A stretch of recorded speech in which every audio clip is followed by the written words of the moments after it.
नमस्कार, नमन शर्मा नाम है हमारा। आप देख रहे हैं व्यूवा न्यूज़। आज फिर से एक और कैंडिडेट के पास हम आ गए हैं और मज़े की बात ये है कि ये जो कैंडिडेट मेरे साथ हैं ये कभी अरविंद केजरीवाल के साथ ही हुआ करते थे, लेकिन आज उन्हीं की कॉन्स्टिट्यूएंसी में ये उनके खिलाफ चुनाव लड़ने जा रहे हैं। नाम है इनका मुनीश रायज़ादा, जो डॉक्टर थे शिकागो में, जो 2011-12 के आसपास जब अन्ना आंदोलन हुआ तो भारत आए, जो चाहते थे कि भारत की जो पॉलिटिक्स है उसको बदला जाए पॉजिटिव के लिए और एक गुड पॉलिटिक्स भारत के अंदर आए। लेकिन कुछ वजहें रही जिसके कारण वो आम आदमी पार्टी से अलग हुए।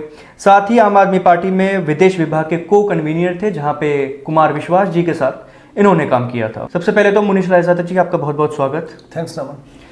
सर, चुनाव आ रहे हैं, अरविंद केजरीवाल जी के खिलाफ आप खड़े हैं, यही कॉन्स्टिट्यूएंसी क्यों चुनी है आपने?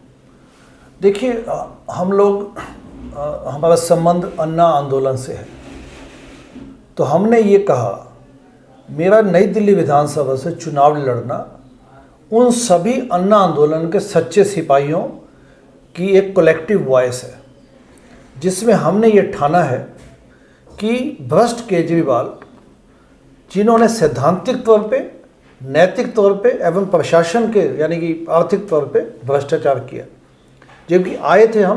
जबकि हम सब लोग आए थे भ्रष्टाचार मुक्त भारत बनाने।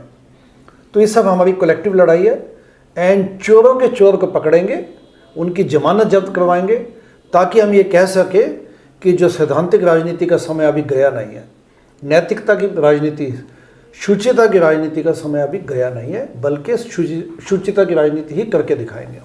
दर्शकों की जानकारी के लिए बता दूं, इनकी पार्टी है BLP, इसका नाम है भारतीय लिबरल पार्टी।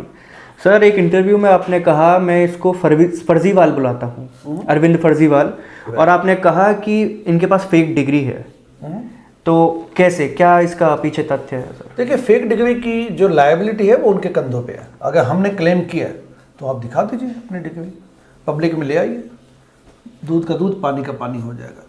फर्जीवाल एक बड़े सेंस में आप लीजिए, जो पिछले 10 साल 12 सालों में यदि आप अरविंद केजरीवाल का इतिहास देखेंगे तो आप पाएंगे कि लगातार इन्होंने झूठ, प्रपंच एवं लोगों को बरगलाने की राजनीति की है।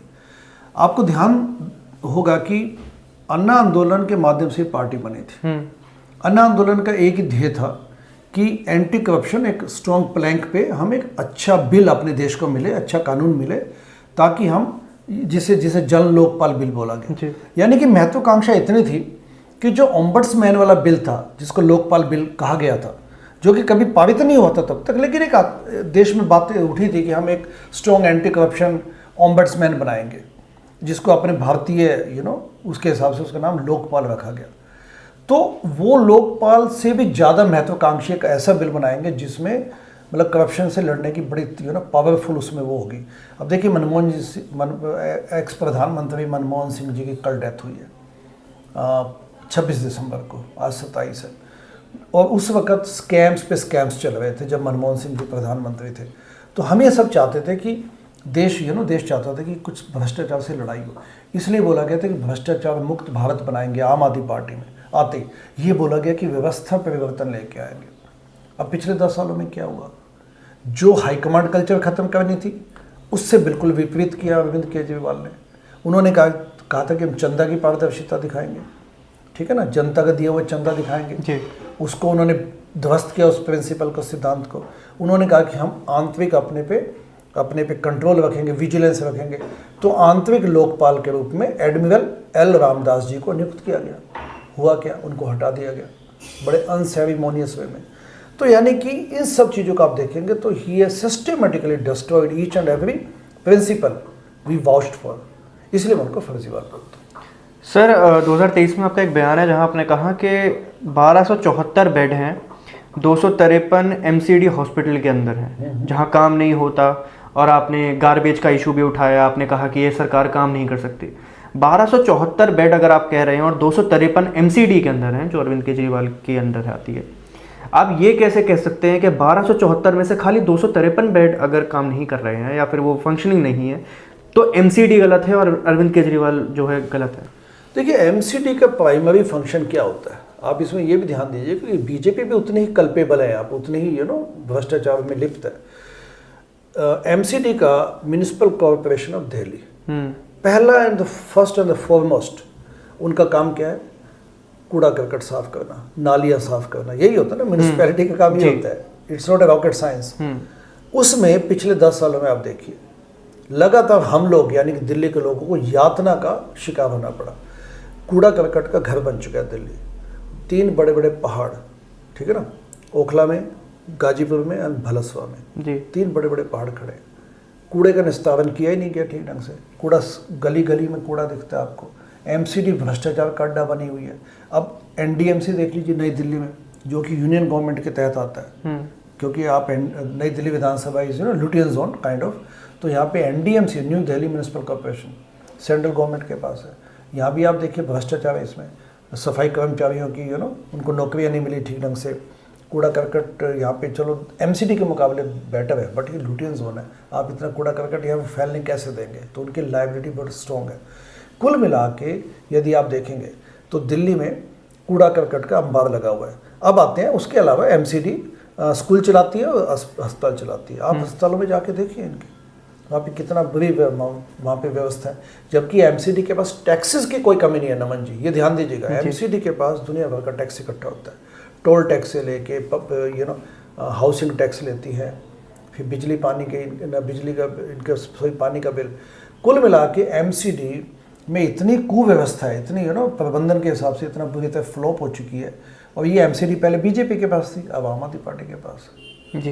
इसलिए सर ये आरोप प्रत्यारोप तो चलते ही रहेंगे, लेकिन मेरा आपसे एक सवाल है, क्योंकि जब कूड़े की बात आ रही है, कूड़े के पहाड़ की बात आ रही है, तो उसी से जुड़ा एक और मुद्दा है यमुना का। अब ये दोनों मुद्दों को सॉल्व कैसे किया जाए? अगर आप चीफ मिनिस्टर बना दिया जाए आपको, मान लीजिए, आप कैसे सॉल्व करेंगे? क्या सोल्यूशन है इस चीज़ का? तो पहली बात तो मैं इस बात से थोड़ा असहमत हूँ आपसे निवेदन सहित जी, कि आरोप प्रत्यारोप नहीं है ये। आप as a neutral citizen Delhi के, एज ए रेजिडेंट जो यहाँ पे टैक्सेस देते हैं, आप देखिए, are you happy? It's not about the Aam Aadmi Party और बीजेपी और कांग्रेस।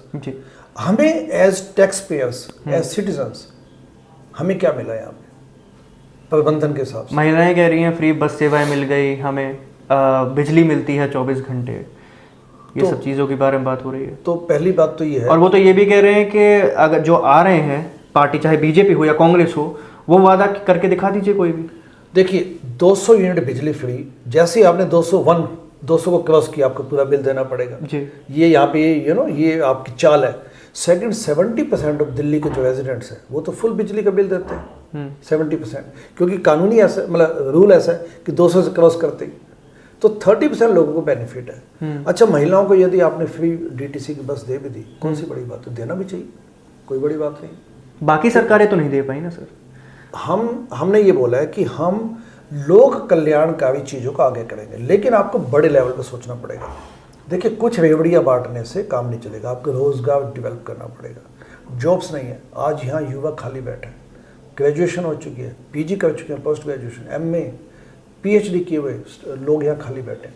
हम नई दिल्ली में लगातार घूमते रहते हैं, आप क्लस्टर्स में जाइए, आप गवर्नमेंट एम्प्लॉयज़ की बिल्डिंग्स में जाइए, लगातार ये युवाओं से सुनने में मिलता है कि सर जॉब नहीं है मेरे पास, जॉब नहीं है। माताएं ये कहती है कि मेरे बेटे को जॉब लगवा। सर ये तो पूरे देश में चल रहा है ना, क्योंकि बीजेपी से भी यही सवाल होते थे। आम आदमी, हाँ सबके लिए सवाल है ये जी। आम आदमी पार्टी क्योंकि इसलिए कटघरे में खड़ी करनी आवश्यक है, क्योंकि वो पिछले 10 सालों से उन्होंने यहाँ पे दिल्ली में उनका राज है। प्लस वो कहते हैं world class health care, world class education. आपने जॉब्स के लिए क्या किया पिछले 10 सालों में? आप ये आंकड़ा खुद वेरीफाई कर सकते हैं। पिछले 10 सालों में, इस बात को ध्यान से सुनिएगा, 400 लोगों को जॉब्स दिए इसने, अरविंद केजरीवाल ने, नंबर 1। नंबर 2, गेस्ट टीचर्स की देख लीजिए सिचुएशन। आप जितने भी अस्थायी कर्मचारी हैं वो अभी भी पिछले 10 सालों में परमानेंट इलाज नहीं ढूंढा उसके लिए, कोई पॉलिसी तक नहीं बनाई। गेस्ट टीचर्स को देख लीजिए, आप बस मार्शल्स को देख लीजिए।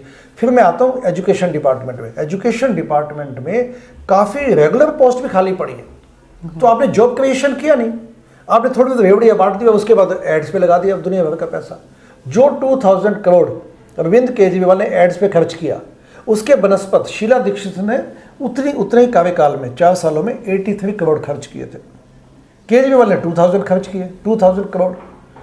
2000 करोड़ आप जन कल्याणकारी योजनाओं में लगाते तो आप समझ सकते इतनी बड़े अमाउंट का आप क्या क्या कर सकते थे। जो सरकार काम करती है उसको आवश्यकता क्या है फालतू की पब्लिसिटी करने का। सर बस मार्शल्स की आपने बात की, यहाँ सिविल डिफेंस वॉलंटियर्स भी आते हैं जो कोरोना के टाइम पे कई सारे भर्ती किए गए थे और काम कर भी रहे थे, वो उनको पे भी मिल रही थी क्योंकि उसके अंदर तो हटाया क्यों फिर? सर हटाने 10,000 लोगों को हटाया, सड़कों पे हैं वो, सर हटाने का आरोप ये लगा रहे हैं कि बीजेपी ने उनको हटा दिया, बीजेपी हमें वो नहीं दे रही है, बजट नहीं दे रही है उतना, या हमें काम नहीं तो करने मिलके दिया काम जा क्यों नहीं करते तुम लोग? मिलके काम करो। तुम्हें किस आपको अरविंद केजरीवाल को जनता ने मैंडेट दिया 67 सीटों का, तो आपको जनता ने चुना, आपने संविधान की शपथ ली हुई है, तो करो काम मिलके। किसने बोला आपका? शीला दीक्षित कैसे काम करती थी? तब भी तो अटल बिहारी वाजपेयी थे, वो जाके होम मिनिस्टर के पास बैठ जाती थी, आडवाणी जी के पास। क्या आडवाणी जी दिल्ली तो आपका भी है, अटल बिहारी वाजपेयी के जाके बैठ जाते थे। सर अरविंद केजरीवाल गालियां दे, नहीं सुनिए, एक होता है टकराव, एक होता है गालियां देना, बदतमीजी गालियां देना। केजरीवाल को ये मैंडेट इसलिए मिला था कि तुम जाके गालियां दो, आपका फर्ज बनता है। सी पॉलिटिक्स या democracy is a competitive game, it's a sportsmanship वाला गेम है ये। क्रिकेट में क्या दुश्मनियां हो जाती है, क्या हार जाते हैं, एक पक्ष हारता है एक पक्ष जीतता है, उसके बाद वो मिलके आगे फिर अगला मैच खेलते हैं। Democracy is like that, the spirit has to be sportsmanship. आपको मिलके काम करना पड़ेगा, आपको विपक्ष के साथ मिलकर काम करना चाहिए। एक व्यक्ति को 51% वोट मिले, अगले को 49 मिले, क्या जिंदगी भर की आपकी दुश्मनी बन जाएगी? नो, 49% लोगों ने भी ये बोला है कि हमने इस व्यक्ति को वोट दिया। तो जो जीते हुए खिलाड़ी का, जीते हुए प्रतिनिधि एमएलए का फर्ज बनता है कि जिसको 49% वोट मिले उससे भी मिलकर वो समझे कि अपनी डेमोक्रेसी को मजबूत कैसे कर सकते हैं, अपने इलाके में कैसे बेटर काम कर सकते हैं। तो किसने मना किया था केजरीवाल को कि वो प्रधानमंत्री से मिलके गालियां बकने की बजाय, गालियां, and I am saying it with full किसी को बोलना कि आप पैथोलॉजिकल साइकोसिस है इस व्यक्ति को, मेगलोमैनिया जिसको बोलते हैं, नार्सिसिस्ट पर्सनैलिटी, तो किसी को देख नहीं सकते आप, किसी को बर्दाश्त नहीं कर सकते। आपका फर्ज बनता है जनता के हित में आप सेंट्रल गवर्नमेंट से स्कीमें निकलवाइए, पैसा रिलीज करवाइए और जो भी समस्या उन पर मिलकर काम कीजिए। सर वो तो ये कह रहे हैं कि हम जैसे ही कुछ बेहतर करने के लिए जाते हैं, हमारे नेताओं को जेल में डाल दिया जाता है, फर्जी केसेस में जेल में डाल दिया जाता है, उसके बाद कुछ महीने बाद जमानत हो जाती है। देखिए, धुआं तभी निकलता है जहाँ कहीं थोड़ी बहुत आग लगी हो, सीधी बात है, बिना ऐसे तो धुआं निकलता नहीं। क्या दुनिया अपने पूरे देश में कितने एमएलए होंगे पूरे देश में? 5,000 से ज़्यादा एमएलए होंगे पूरे देश में जी। उनमें से ये 3 मनीष सिसोदिया को पकड़ के और केजरीवाल को पकड़ के क्यों जेल में डाला गया? क्योंकि बीजेपी चाहती है दिल्ली में जीतना, और वो चाहती है कि आम आदमी पार्टी को कमजोर करके आने वाले चुनावों में हम जीत जाएं। बीजेपी की बात मत कीजिए, बीजेपी के साहिब सिंह अभी जीतने की बात तो छोड़ो, अभी तो कैश बांटने में लगे हुए हैं वो लोग, ठीक है ना, 11,000 रुपए के। ये पैसा कहाँ से आ रहा है सर? काला धन खूब कूटा, सत्ता से पैसा, पैसे से सत्ता। साहिब सिंह वर्मा ने खूब पैसा कूटा, पैसा बनाया, he was an MP also. यदि एक एमएलए और एमपी पैसा बनाना चाहे तो अपने देश में कट एंड कमीशंस का ऐसा जाल बिछा हुआ है जो आपको नहीं समझ आएगा, मुझे समझ नहीं आएगा खेल। वो जो भी कॉन्ट्रैक्ट दिए जाते हैं, ठेकेदार अपने आप आके 15% देता है आपको एज ए एमएलए एमपी, 15%, तो आप समझ सकते हैं वो योजनाओं से कितना पैसा बनाते हैं वो। बीजेपी तो यदि पैसा बांटना शुरू कर दे ना इस वक्त, अभी इलेक्शन में लगभग 1.5 महीना है अभी, इतना पैसा है इनके पास कि पैसा खत्म ही नहीं होगा बांटने के बाद भी। 1100 पर महिला को दे दें तो भी। सेकंड, अभी जो रिपोर्ट आई है कल, इलेक्टोरल बॉन्ड्स, ये तो थैंक्स टू सुप्रीम कोर्ट कि उन्होंने इलेक्टोरल बॉन्ड्स जैसी कुप्रथा को बैन कर दिया, क्वैश किया। लेकिन 2024 में बीजेपी को मिले 2200 करोड़ के लगभग, कांग्रेस को मिले 289 करोड़। तो बीजेपी के पास अथाह पैसा है। वो अभी 1100 भाइयों को भी बांटने लग जाए ना, बहनों के अलावा, तो भी पैसा खत्म नहीं होगा। वो इस लेवल का पैसा इन्होंने कूटा हुआ है। केजरीवाल और बीजेपी को मिलकर काम करना चाहिए था। हमें कोई फर्क नहीं पड़ता, व्यक्ति पे मत जाइए, दोनों गवर्नमेंट्स का ये दायित्व था कि वो मिलकर काम करें। सर आतिशी मार्लेना के सरनेम के ऊपर भी आपने कहा कि ये मार्क्स और लेनिन के मिक्स करके उनके माता पिता ने नाम दिया है जी। कैसे, आपको ये जानकारी कैसे सर? ये तो जानकारी आप खुद भी मीडिया में आप देखेंगे तो इसका सर मीडिया में जो चल रहा है वो क्या सही है, क्या ऐसा सच है? क्योंकि आप आम आदमी पार्टी के साथ जुड़े हुए थे। मैं आतिशी को बिल्कुल शुरू से जानता हूँ, जब वो अपने हस्बैंड परवीन सिंह के साथ आती थी। लेफ्टिस्ट है वो, शी इज ए लेफ्टिस्ट, ये मैं आपको क्लियरली बता देता हूँ। जब पार्टी बनी थी उसके 10 दिन बाद हमारी पहली मीटिंग हुई थी, वहाँ पे 3 दिन हमारी बैठक चली थी आम आदमी पार्टी के कुछ प्रबुद्ध लोगों की। वैसे प्रबुद्ध तो नहीं कहना चाहिए क्योंकि सब नालायक निकले, मैं अपने आप को तो शायद मैं कहना चाहूँगा प्रबुद्ध हूँ, क्योंकि हम सिद्धांतों पे खड़े रहे। तो उस 3 दिन की बैठक में डिस्कशन बैठक थी, ठीक है, ब्रेनस्टॉर्मिंग बैठक थी, उसमें 3 दिन लगातार, आतिशी भी थी उस मीटिंग में, बाकी लोग भी थे 40-50 लोग। तब वो आतिशी मावलीना अपने हस्बैंड परवीन सिंह के साथ आती थी, मैं तब से जानता हूँ। और जब इलेक्शन टिकट दे दी गई तो आतिशी सिंह बन गई वो, जबकि she was carrying this name Marxist plus Lenin मावलीना since so many years. Election में जब खड़ी हुई कालका जी से तब जाके उनको सर आपने एक इंटरव्यू में कहा कि ये जो सरनेम है इसको चेंज करने के लिए अरविंद केजरीवाल ने कहा और आशुतोष जी को भी कहा गया कि आप गुप्ता लगा लीजिए। कैसे जानकारी सर आपको? क्योंकि इंटरनल बातें हैं। जब 2014 का इलेक्शन हुआ, आशुतोष तो मैं उस वक्त मैं पार्टी में था, तो वहाँ पे चांदनी चौक से आशुतोष को टिकट दी गई थी लोकसभा की। आशुतोष हमेशा सिंगल नेम लिखते थे अपना, गुप्ता नहीं लगाते थे। तब बैठक हुई, उस वक्त पंकज गुप्ता बैठे थे, अरविंद केजरीवाल बैठे थे, संजय सिंह बैठे थे, सब उन्होंने कहा कि भाई आप नाम बदलो, दिखाओ अपनी जाति दिखाओ, क्योंकि चांदनी चौक आप जानते हैं, चांदनी चौक में ये ना व्यापारी वर्ग ज़्यादा है। तो आशुतोष गुप्ता से मैसेज आएगा, ये वो लोग हैं जो वंदे मातरम, भारत माता की जय, मैं भी अन्ना तू भी अन्ना, निकलो भावे मकानों से, जंग लड़ो बेईमानों से, व्यवस्था परिवर्तन करके दिखाएंगे। जयप्रकाश नारायण वाला जो संपूर्ण क्रांति का लॉफ्टी आइडियलिज्म भी उठा लिया, मतलब पूरा उन्होंने पूरा वहाँ पे व्यवस्था परिवर्तन के नाम पे लोगों को बेवकूफ़ बनाया। अब वो इस हालत पे आ गए विद इन 1 और 2 ईयर्स कि उनको कहते हैं आशुतोष को कि अपनी जाति लगाओ। सर आपने ये कहा कि अरविंद केजरीवाल अगर दलित प्रेमी हैं तो एक हास्य बात है कि ऐसा नहीं हो सकता, क्यों? बड़ा स्पष्ट है। देखिए 2017 पंजाब में असेंबली इलेक्शंस होने थे। 2015 में आम आदमी पार्टी की गवर्नमेंट दिल्ली में बन चुकी थी जी। तो इस वक्त पंजाब में अच्छी उनकी वो हवा थी, तो वहाँ पे आनन फानन में इलेक्शन से थोड़े दिन पहले, यानी कि इसके पीछे सोच नहीं थी, जिसको पॉपुलिज्म बोलते हैं ना, जस्ट लोगों को बेवकूफ़ बनाने के लिए अरविंद केजरीवाल ने बोला कि पंजाब में डिप्टी सीएम दलित होंगे। पहला क्वेश्चन तो ये उठता है कि दलित सीएम क्यों नहीं? क्या दलित क्या डिप्टी सीएम की पोजीशन पर बैठ जाएगा आके? बस वाई नॉट दलित सीएम? चलिए इलेक्शन हुए, उसमें इनको मैंडेट नहीं मिला, तो इसलिए ये सपना पूरा कर नहीं पाए। सपना कोट अनकोट में लीजिएगा विद पन। अब 2022 में पंजाब इलेक्शन हुए, तो 2022 के पंजाब इलेक्शन में 2017 वाली बात क्यों नहीं बोली गई, दलित डिप्टी सीएम? बल्कि अब तो अपग्रेड कर देना चाहिए था 5 सालों में सोशल जस्टिस के नाते। उसमें इन्होंने मुद्दा ही नहीं बनाया।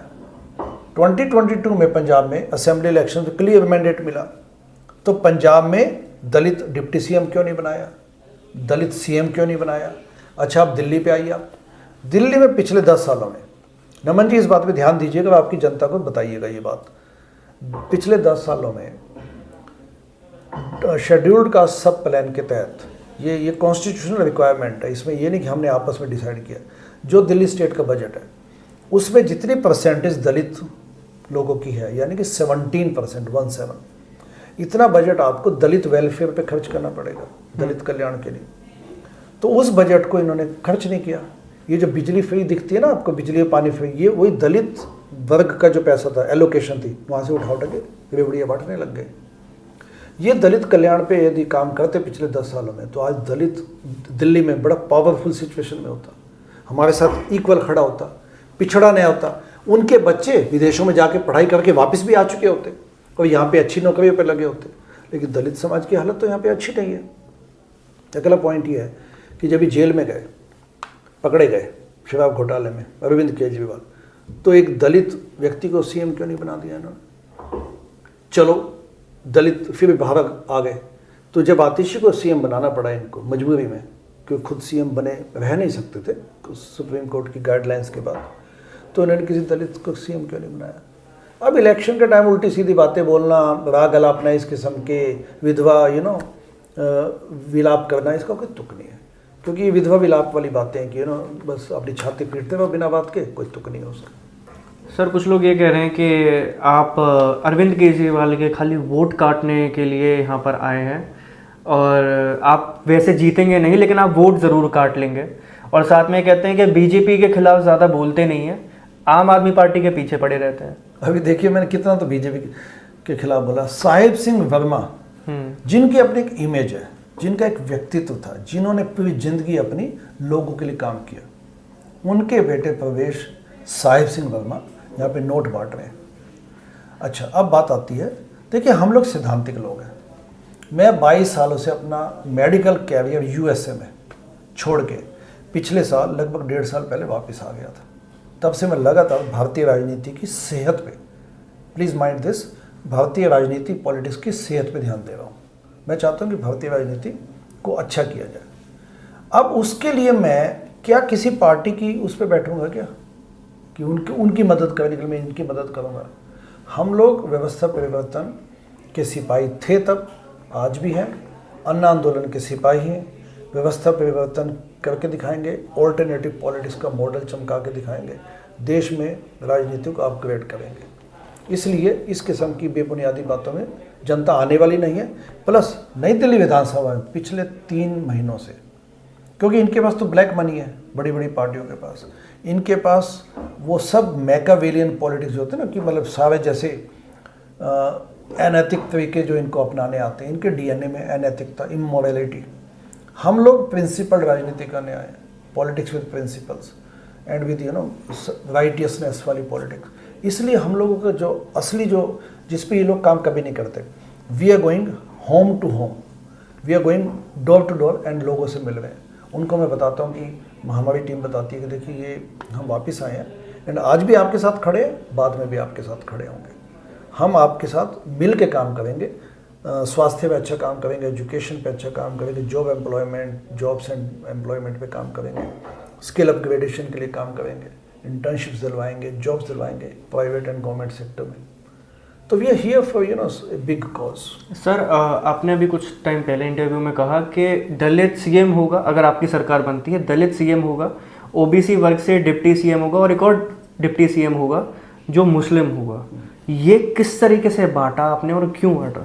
देखिए, मैं कुल मिला के सोशल जस्टिस के सिद्धांत में विश्वास करता हूँ, क्योंकि यदि आप मेरा बैकग्राउंड देखेंगे तो यूएसए में भी मुझे लगता था कि वहाँ पे भी यद्यपि संविधान सबके साथ सबके लिए इक्वल है एंड जब भी जॉब्स भी अलॉट होती हैं तो इक्वल अपॉर्चुनिटी एम्प्लॉयर का क्लोज लगाना पड़ता है। इसको बोलते हैं इक्वल अपॉर्चुनिटी एम्प्लॉयमेंट, ठीक है। ये वहाँ पे कॉन्स्टिट्यूशनल रिक्वायरमेंट है। You can not discriminate with anyone on the basis of gender, faith and religion। ये रिक्वायरमेंट है। तो मुझे लगता है कि अपने देश में अभी भी सोशल जस्टिस के मामले में अपने को काफ़ी प्रोग्रेस करनी है। यद्यपि अम्बेडकर साहब ने हमें सबको इक्वल राइट्स दिए, लेकिन लोगों की जो निगाह में है ना अभी जातिवाद, कास्टिज्म और लोगों के मन में जो भेदभाव है, इसलिए अपने को लंबी लड़ाई लड़नी पड़ेगी। इसलिए हमने ये कहा कि हम दलित मुख्यमंत्री बनाएंगे। सर, अब थोड़ा पीछे जाना चाहूँगा, जहाँ सवाल ये है कि आप अलग क्यों हुए? आम आदमी पार्टी के साथ थे, आप अलग क्यों हुए? जी, हम लोग इसलिए अलग हुए कि जब आप आम आदमी पार्टी बनी तो मैं अन्ना आंदोलन के माध्यम से आम आदमी पार्टी में भी शामिल हो गया फिर, क्योंकि मुझे लगा चलो देखिए, जो प्योरिस्ट लोग थे, जो बिल्कुल कहते कि आइडियलिस्ट लोग थे, जो कहते कि नहीं हम तो उस आंदोलन को बिल्कुल पार्टी में कन्वर्ट नहीं होने देंगे, वो तो तभी अलग हो गए। मैं सोचता था कि प्रैग्मेटिक वे में सोचा जाए, ठीक है ना, हालात को समझते हुए कीचड़ में कूदना पड़ेगा। इसलिए जब आम आदमी पार्टी बनी तो मैं आंदोलन से पार्टी में आ गया, लेकिन फाउंडेशनल वैल्यूज़ के साथ जो सिद्धांतों पे राजनीतिक पार्टी खड़ी की गई थी, जब उनके साथ वो फिडलिंग करने लग गए ना, they started fiddling with playing with the very. Sir, अलग कौन से साल में हुए आप उनसे? 2015 में। 2015 में पार्टी सत्ता में आई थी, सत्ता के कुछ महीने बाद हम अलग हो गए। तो सर, इतना समय क्यों लग गया? अब आप 25 में चुनाव लड़ने जा रहे हैं, पहले आप इनके अगेंस्ट नजर नहीं आए ज़्यादा? गुड क्वेश्चन, ये अच्छा क्वेश्चन है आपका। ये एग्जैक्टली देखिए, हम लोग यहाँ पे पॉलिटिकल पार्टी बना के राजनीति करने कभी भी नहीं आए थे। हम लोग दिल से एक्टिविस्ट लोग हैं। इसलिए जब अलग हुआ तो अभी मैंने I could have joined any other political party. मैं बीजेपी, कांग्रेस, समाजवादी पार्टी आपकी, ठीक है, समाजवादी दुनिया भर की पार्टी, उनमें I could have joined any party. हम लोग चाहते थे कि पॉलिटिकल रिफॉर्म्स पे ध्यान दिया जाए, इसलिए हमने फिर अन्ना जी से फिर मिलने गए एंड हमने पार्टी के खिलाफ, आम आदमी पार्टी के खिलाफ चंदाबंद सत्याग्रह चला दिया।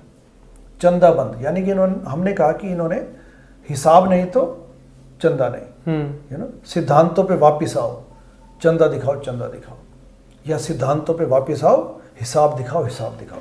यानी कि आप समझ सकते हैं कि हमारा मंतव्य ये था, तब भी गोल ये था कि प्रिंसिपल से भटकने के बाद इनको सीधा किया जाए, ठीक किया जाए, इसलिए हमने सत्याग्रह चलाया।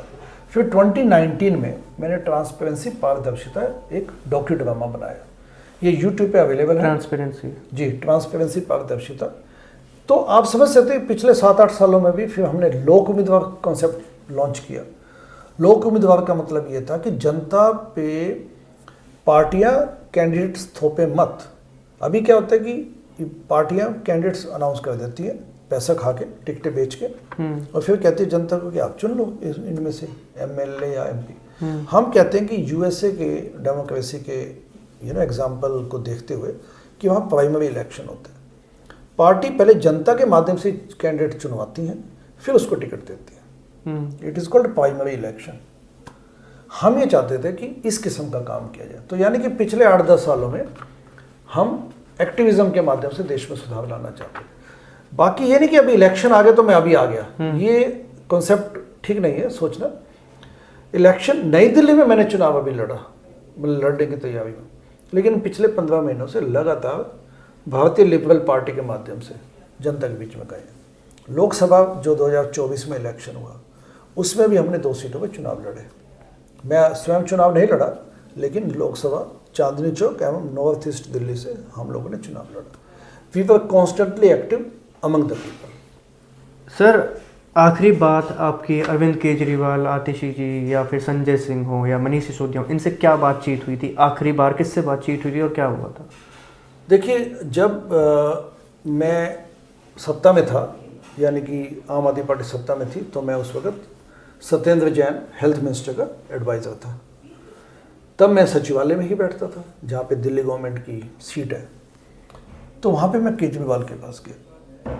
मैंने कहा कि जो हेल्थ पे जो काम हमने करने हैं वो तो हुए नहीं सब, वो तो, क्योंकि मैं उस वक्त I was deeply into this, तो वो काम होते दिखे नहीं। प्लस जब इन्होंने चंदा हटाया तो मैंने केजरीवाल से बात की। मैंने कहा कि आप चंदे के सिद्धांत के साथ खिलवाड़ मत कीजिए। हम लोग आम आदमी पार्टी के माध्यम से हमने जनता को वचन दिया हुआ है कि हम एक एक पैसे का हिसाब किताब आपको दिखाएंगे। बाकी पार्टी हिसाब किताब नहीं दिखाती है, तो ये अपना एक बहुत बड़ा असूल है जिसके लिए अपन अलग दिखते हैं, वी स्टैंड आउट। आप इससे सिद्धांत से खिलवाड़ मत कीजिए।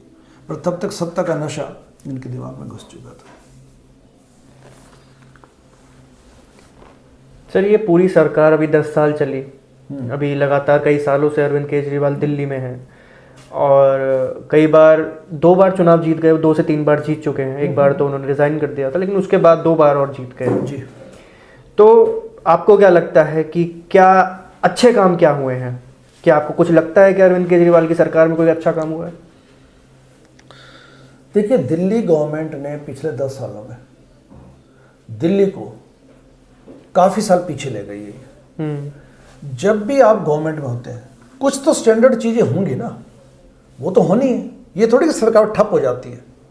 भाई जब लालू प्रसाद यादव जेल में गए तो राबड़ी देवी को सीएम बना दिया गया, रबर स्टैम्प।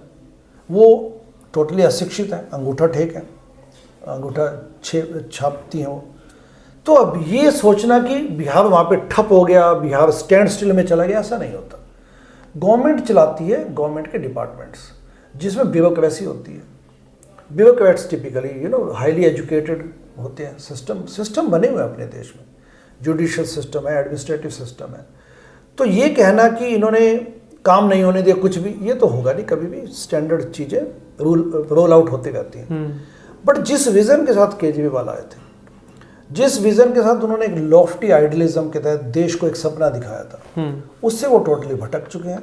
पिछले 10 सालों में आम आदमी पार्टी का मोरल प्रोजेक्ट समाप्त हो चुका है। पार्टी आने वाले सदियों में आप देखेंगे, दशकों सदियों में, कि केजरीवाल जो अचीव कर सकते थे पोटेंशियल, उसकी बजाय वे जस्ट एक ब्लेमिश धब्बा के रूप में इतिहास में जाने जाएंगे, नथिंग मोर देन दैट। यदि किसी अनपढ़ व्यक्ति को भी बैठा दिया जाता ना, तो भी दिल्ली मच बेटर कर सकती थी। सर अभी एक सवाल ये है कि आपको वोट क्यों करेंगे? क्योंकि दिल्ली के अंदर विधानसभा के अंदर यहाँ पर अपना बीजेपी पूरे ज़ोर शोर से लगी हुई है, आम आदमी पार्टी लगी हुई है, कांग्रेस लगी हुई है। इस बीच लोग ये सोचते हैं कि अगर इनको वोट देंगे तो क्या कोई डेवलपमेंट होगा या नहीं होगा। बहुत अच्छा, आपका अच्छा प्रश्न है। मुझे इसलिए वोट देंगे जनता, नंबर 1, और ये बहुत तरोताजा एग्जाम्पल है जी। प्रवेश वर्मा यानी कि बीजेपी इस वक्त पैसे बांटने में है। 10 सालों से वो थे नहीं यहाँ पे, गायब थे। हम पैसे बांट रहे हैं 1100 ईच टू वुमेन। केजरीवाल ऐसी योजना चमका दी उसने बिना बात के, जो कि एग्जिस्ट नहीं करती। महिला सम्मान 2100 रुपये। अच्छा, इवन जो वुमेन, एक वुमेन आज सुबह एक बहन आई थी हमारे पास यहाँ, 1100 रुपीज़ बीजेपी से कल उसको मिले पैकेट में, एक लिफाफे में। उसने कहा कि अगले महीने भी देंगे और सत्ता में आते ही हम इसको 2500 कर देंगे। मतलब आप देख लीजिए, कोई लिमिट नहीं है इन लोगों को बेवकूफ़ बनाने की। हम लोग ये बोल रहे हैं लगातार कि बीजेपी और आम आदमी पार्टी का एक ही गोल है, एक ही वादा है नई दिल्ली विधानसभा की जनता के लिए एवं पूरी दिल्ली के लिए, कि नोट खूब बांटेंगे, जनता का उल्लू काटेंगे जी। तो this is what is going to happen. इसलिए मुझे वोट दें जनता, और देगी दिल्ली की जनता, क्योंकि हम डोर टू डोर जा रहे हैं, we are connecting with people. मैंने ये कहा है कि आप एक एजुकेटेड व्यक्ति जिसकी इंटीग्रिटी, देखिए आत्म प्रशंसा नहीं कर रहा मैं, लेकिन लोगों को मैं मैसेज दे रहा हूँ कि मेरी इंटीग्रिटी में लोगों को डाउट नहीं है। मैं पिछले 14 सालों से लगातार सैद्धांतिक राजनीति के लिए लड़ाई मैंने कभी पीछे नहीं हटा। लोग तो छोड़ के चले गए, आम आदमी पार्टी से हटते ही दे जस्ट लेफ्ट, अपनी लाइफ्स में बिजी हो गए लाइफ्स में। मैं लगातार मैंने विरोध किया है सिद्धांतों के हिसाब से गलत नीतियों का। तो मुझे इसलिए भी वोट दें, एंड देन मैं नई दिल्ली विधानसभा में I connect very well with people, educated people, पढ़े लिखे लोग हैं, समझदार लोग हैं, and I am one among them. तो मेरा कनेक्ट बड़ा अच्छा है लोगों के साथ। लोगों को मेरी जो एक वो दिखती है कि सिंसियरिटी है ना, कि ये व्यक्ति छोड़ छाड़ के वापस आए, and that is why people should vote for me. मैं आज भी उनके साथ खड़ा हूँ, कल भी देखूंगा यहाँ। सर एक बहुत ज़रूरी सवाल जी। जब कांग्रेस थी दिल्ली के अंदर और आम आदमी पार्टी सरकार बनाने वाली थी, तो उस समय बड़ी चर्चा थी कि भाई एंटी करप्शन होगा, दिल्ली की बहुत साफ राजनीति होगी, और उसके बाद जो चीज़ें हुई वो तो जनता के सामने है ही। लेकिन अब आप बीच में आ रहे हैं, आप कह रहे हैं कि मैं साफ राजनीति करूंगा, एंटी करप्शन होगा, तो जनता आपके ऊपर भरोसा कैसे करेगी जब उनके साथ ऐसा धोखा हो? और साथ में क्योंकि आप आम आदमी पार्टी के साथ भी जुड़े हुए थे, ऐसा भी तो हो सकता है कि बीएलपी के अंदर से एक मनीष रायजादा निकला है। अच्छा क्वेश्चन है आपका, क्योंकि अरविंद केजरीवाल ने व्यवस्था परिवर्तन के नाम पे चप्पलें पहन के और शर्ट के बटन ऊपर नीचे जानबूझ के पहन के लोगों को गुमराह किया, और सत्ता में आते ही सत्ता लोलुपता का जो लेवल उसने मतलब दिखाया वो अनपैरेलल्ड है। यानी कि मतलब इतिहास में आपको मिलेगा नहीं इस किस्म का एग्जाम्पल कि इतना बड़ा गिरगिट कोई देश में पैदा हो सकता है। तो लोग अभी कहते भी हैं, जब मैं, क्योंकि सच तो सच है, सच तो 10 साल पहले भी सच था, आज भी सच है। हम तो सच्ची बातें करते हैं, तो लोगों को लगता है कि ये सच्ची बातें तो पहले भी एक व्यक्ति बोल के गया था। तो इसलिए अरविंद केजरीवाल ने ईमानदार लोगों की, ध्यान दीजिएगा, अरविंद केजरीवाल ने ईमानदार लोगों के रास्ते को कठिन बना दिया। But that does not mean, मैं लोगों को ये कहता हूँ कि यदि हम एक बार गिर पड़े, एक बार धोखा खा लिया, that does not mean end of the world. We have to keep moving in life. Sir आखिरी सवाल मेरा जी, राहुल गांधी और पीएम मोदी के ऊपर आपके क्या विचार है? किस किस्म के विचार? एक नेता के रूप में, एक प्रधानमंत्री के रूप में ये दोनों कैसा कार्य कर रहे हैं अभी वर्तमान में? क्योंकि संसद भी आपने देखी, शीतकालीन सत्र देखा जहाँ ये लोग जोर शोर से आवाज़ उठाते हैं। अभी अंबेडकर जी को लेकर कई सारी बयानबाजी हो रही है। इस पूरे में आप क्या सोचते हैं इनके बारे में? क्या ये एक अच्छे नेता हैं? मेरा बस चले ना, मेरा बस चले एज ए स्पीकर, सबसे पहला स्पीकर ऑफ पार्लियामेंट। ये पार्लियामेंट में अभी 20 दिन की पार्लियामेंट, अभी सेशन खत्म हुआ है पिछले हफ्ते। इन्होंने क्या किया, क्या आउटपुट है? पर डे करोड़ों रुपए पार्लियामेंट सेशन में खर्च होते हैं। मेरा बस चले तो पहला कानून पता है क्या बनाऊंगा, कि एक व्यक्ति बोलेगा ना, बाकी सबके माइक्स म्यूट कर दीजिए, जो बोलने वाला उसका माइक ऑन करिए। क्योंकि ये लोग वहाँ बदतमीजी इसलिए करते हैं, रकस इसलिए क्रिएट करते हैं, कोलाहल, क्यास में हम, क्योंकि इनको पता है कि जनता को देख रहे, they are playing to the gallery, these idiots. They are playing to the gallery, इनको कोई मतलब नहीं है, they are lawmakers. See सांसद का मतलब लॉ मेकिंग, आप वहाँ पे बैठ के डेलिब्रेट कीजिए, ब्रेनस्टॉर्म कीजिए मिल के, एंड देश को अच्छे अच्छे कानून दीजिए। ये वहाँ पे तमाशा करते हैं क्योंकि इनको पता है कि माइक ओपन है और देश में टीवी पे जनता देख रही है। तो ये लोग नीचे लेवल पे आ जाते हैं अपना उल्लू बनाने, मतलब सीधा करने के लिए। एक कानून बनाइए सबसे पहले, जो बोलेगा उसकी आवाज़ माइक पे जाएगी बस, फिर देखिए सब बैठ जाएंगे तसल्ली से। And they are not sincere. The country needs party by partisanship, पक्ष और विपक्ष को मिलकर काम करना होगा। We are for the country. पार्टियां तो एक माध्यम है, डेमोक्रेसी का व्हीकल्स है, नथिंग मोर देन दैट। बहुत बहुत धन्यवाद। Thank you very much. Thanks.